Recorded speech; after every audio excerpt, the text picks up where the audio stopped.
Silakan ikuti lafal sumpah yang akan diucapkan. Saya bersumpah.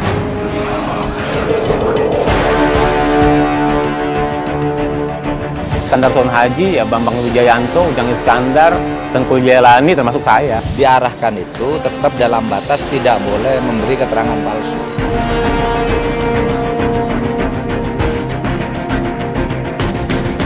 Pemeriksaan tersangka itu bisa saja dilakukan dengan penangkapan. Saya berharap Mabes Polri menertibkan hal ini agar institusi Polri dan KPK tidak terjadi gesekan dalam menjalankan tugas masing-masing.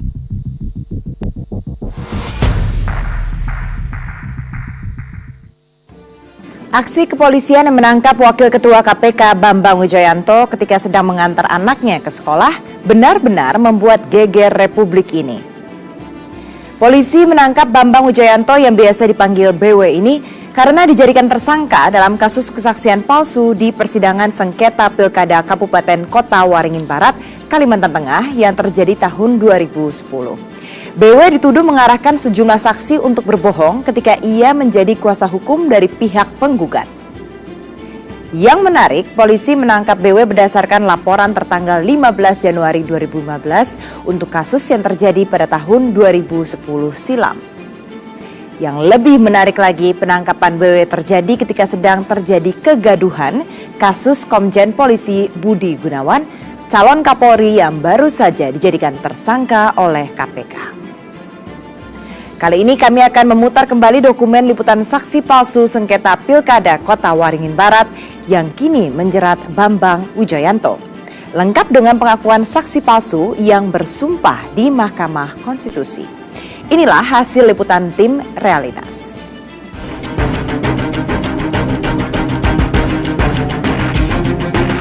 Beginilah suasana penangkapan Wakil Ketua KPK Bambang Wijoyanto di Jalan Komplek Bima, Cimanggis, Depok, hari Jumat pagi 23 Januari 2015. Bambang Wijoyanto ditangkap anggota Bareskrim Mabes Polri atas tuduhan mengarahkan kesaksian palsu saat menjadi kuasa hukum pasangan Ujang Iskandar, Bambang Purwanto pada sengketa Pilkada Kota Waringin Barat di Mahkamah Konstitusi tahun 2010. Tadi pagi jam 7.30 dilakukan penangkapan. Sekarang ini prosesnya pemeriksaan tersangka. Dasar pemeriksaan terhadap tersangka itu memenuhi 3 alat bukti yang sah. Keterangan saksi, ya, lebih dari 2 orang, keterangan ahli 2 orang, alat bukti surat berupa dokumen itu juga sudah terpenuhi, sehingga pemeriksaan tersangka itu bisa saja dilakukan dengan penangkapan.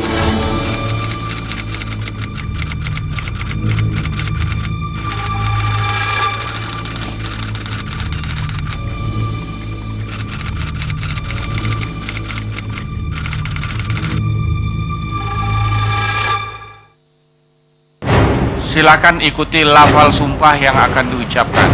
Bismillahirrahmanirrahim. Demi Allah saya bersumpah. Inilah suasana sidang Mahkamah Konstitusi terkait sengketa Pilkada Kabupaten Kota Waringin Barat Provinsi Kalimantan Tengah. Para hakim MK tengah mendengarkan saksi yang diajukan oleh pemohon Ujang Iskandar. Ujang Iskandar membawa 68 orang untuk bersaksi bahwa terjadi kecurangan dalam Pilkada Kota Waringin Barat, di mana pilkada ini dimenangkan oleh pasangan Sugianto Sabran dan Eko Sumarno. Pada tanggal 1 hari Senin bulan Juni, saya menerima uang dari tim sukses Sugian yang bernama Misman. Dan di situ saya disuruh menandatangani dan diberi SK. Dan saya sendiri pun melihat dia memberikan uang kepada beberapa orang di desa Ibu Bangunjaya. Ketua MK Mahfud MD akhirnya memutuskan bahwa telah terjadi pelanggaran yang sangat berat dan serius dengan cara melakukan praktek money politik. MK akhirnya membatalkan keputusan KPU Kota Waringin Barat yang memenangkan pasangan Sugianto Eko Sumarno. MK juga mendiskualifikasi pasangan Sugianto Sabran Eko Sumarno. Dan puncaknya, MK memerintahkan KPU Kabupaten Kota Waringin Barat untuk menetapkan pasangan calon nomor urut 2, yaitu Ujang Iskandar Bambang Purwanto sebagai Bupati dan Wakil Bupati terpilih dalam Pilkada Kota Waringin Barat. Tak ayal, Ujang Iskandar yang didukung Partai Demokrat akhirnya terpilih kedua kalinya sebagai Bupati Kobar. Mendiskualifikasi pasangan calon nomor urut 1 atas nama Haji Sugianto dan Haji Eko Sumarno SH sebagai pemenang pemilihan umum kepala daerah dan wakil kepala daerah Kabupaten Kota Waringin Barat. Memerintahkan KPU Kabupaten Kota Waringin Barat untuk menerbitkan surat keputusan yang menetapkan pasangan calon nomor urut 2, yaitu Dr. Haji Ujang Iskandar ST MSI dan Bambang Purwanto SST sebagai Bupati dan Wakil Bupati terpilih dalam pemilihan umum Kepala Daerah dan Wakil Kepala Daerah Kabupaten Kota Waringin Barat tahun 2010. Terdengar kabar ada 6 orang saksi mencabut kesaksiannya. Tim Metro Realitas meluncur ke Kota Waringin Barat untuk menemui para saksi tersebut. Para saksi yang ditemui tim Metro Realitas mengaku dipaksa oleh Ujang Iskandar untuk membuat kesaksian palsu dalam sidang Mahkamah Konstitusi. Yang saya lihat, saya betul nggak melihat bahwa mereka orang-orang Pak Sugian ini bagi-bagikan uang. Apa yang saya dengar, memang saya mendengar orang bagi-bagi uang.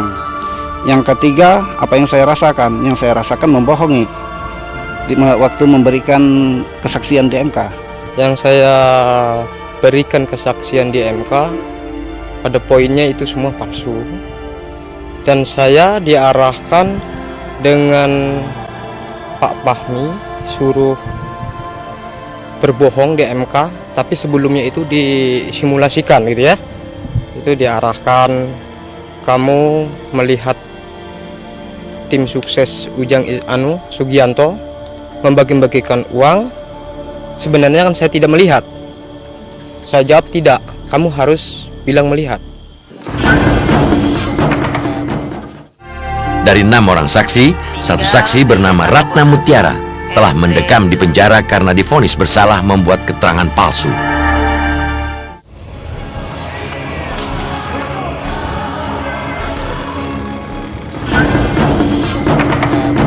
Kusniadi merupakan salah satu saksi yang mencabut kesaksiannya. Ia diberi tugas sebagai koordinator pencari saksi dari tiap kecamatan. Kusniadi dijanjikan proyek ratusan juta jika nanti Ujang berhasil menang di Mahkamah Konstitusi. Yang bagi duit. Setelah ada berita kekalahan mereka, pada hari Sabtu tersebut, tanggal 5 Juni 2020, saya diminta untuk mengulas bagaimana sih untuk sidang Mahkamah Konstitusi. Akhirnya saya diminta ya mulai dari mengurus saksi dan semua akomodasi dan semua saya ikut bantu nyari.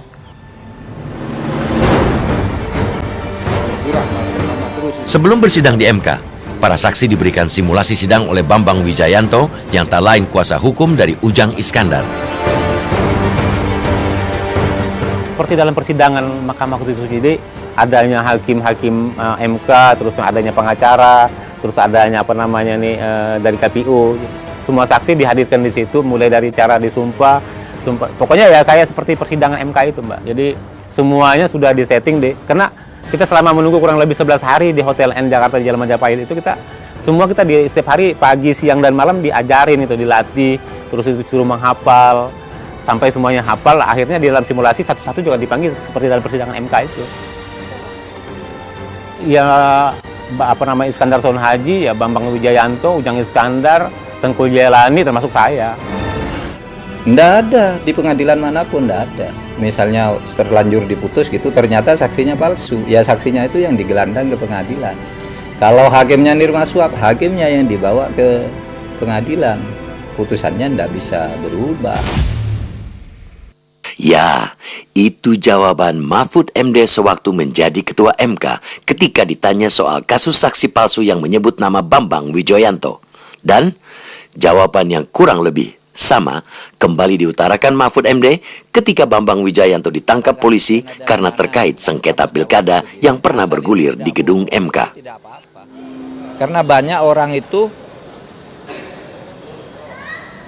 takut ke pengadilan karena tidak pernah ke pengadilan, lalu diarahkan. Nah, cuma diarahkan itu tetap dalam batas tidak boleh memberi keterangan palsu. Hanya memberitahu mekanismenya aja, dan itu biasa. Begitulah kasus sengketa Pilkada Kota Waringin Barat, Provinsi Kalimantan Tengah yang terjadi 5 tahun silam yang kini menyeret Bambang Wijoyanto ke ruang penyidikan Bareskrim Mabes Polri. Bambang Wijoyanto menjadi tersangka setelah Sugianto Basran, calon bupati yang didiskualifikasi MK, kembali melaporkan kasus kesaksian palsu yang merugikannya pada tanggal 15 Januari 2015 ketika hubungan KPK Polri sedang kurang mesra. Pertanyaannya adalah bagaimanakah ujung kasus saksi palsu tahun 2010 itu? Realitas segera kembali.